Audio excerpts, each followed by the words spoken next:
Hey, greetings. Welcome to the Brain Gauge channel. And today we've got Dr. Michael Kessler giving a short little presentation. So take it away. Well, thank you, Mark. Thanks for inviting me. And we're going to show a series of real short little slide presentations so you can see the efficacy and how great it is to be able to use this in your practice. So the first one we're going to show is the traumatic brain injury, and it's going to combine using the brain gauge and something called the heart quest. So the first case that we'd like to share with you is this patient. He's walking out in the desert, minding his own business, hiking, and all of a sudden, two guys are shooting at him.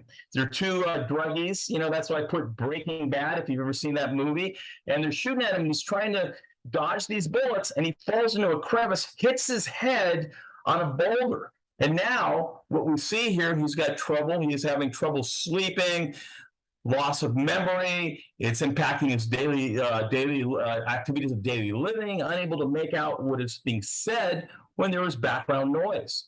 And as you can see there on that little pie there, which is your sympathetic nervous system in yellow, and the green is your parasympathetic nervous system, he has very little parasympathetic nervous system. And remember, in that green part of the pie, you have the vagus nerve. You need that for regeneration and to heal.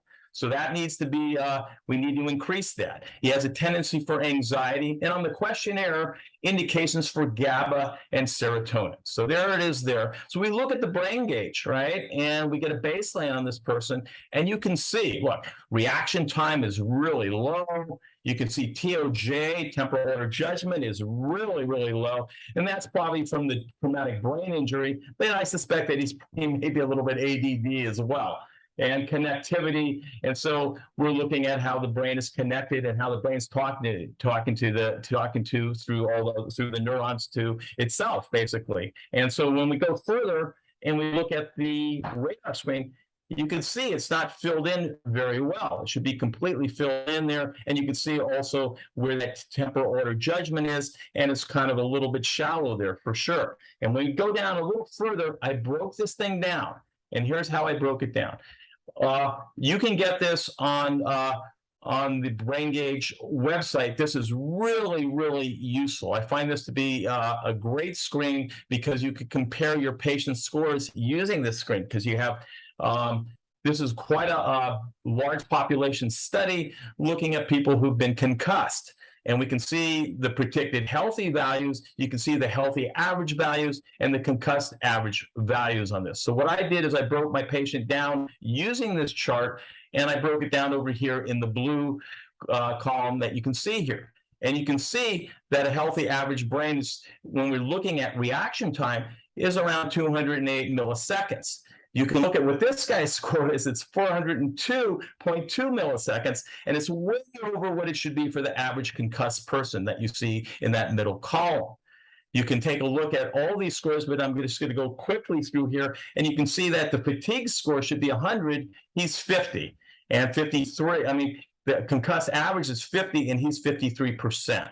So you can see that this brain obviously is not working very well when you look at these scores. And what I like to look at is the sequential amplitude discrimination and the simultaneous. And so when we look at the sequential, it's 76, and the simultaneous is 56. So you could see that. So what is that telling us?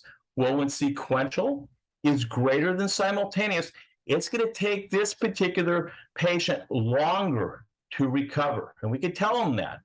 And we can also look at this number here. It says 23.9, and we're looking at reaction time variability. And that's what that number is, 23.9. And if you look at the concussed average, it's actually a little bit better than the concussed average. But when I talk to Mark, he says this: over 22.4 milliseconds shows a 98% indication of a concussion. So this is just incredibly accurate. And again, we talked about that sequential amplitude in orange, right? And we talked about that if the sequential amplitude discrimination is higher than simultaneous amplitude discrimination, and it remains high on subsequent tests, there is a possibility of insulin-related problems as well as decreased GABA. And I think that's going on for this guy. He's got a terrible, terrible diet, eating a lot of carbohydrates and sugar. So that would make sense. This thing is really, really accurate. And when we look at the heart quest on this particular case, we can see that all those numbers on the top are red. And without going into depth right now, that is telling us that this person needs vagal nerve stimulation to help heal and to regenerate. And so there you go. So there, we're looking here, and also on the HeartQuest, we have scores showing actually symptoms that you could click on, and you could go down the list and ask the patient, and this person has lots of indications that he needs vagal nerve stimulation to improve parasympathetic function so he can heal. And we also have another screen on the HeartQuest, and we tied it in with the brain gauge. So we have the parameters that you see on the brain gauge in the HeartQuest.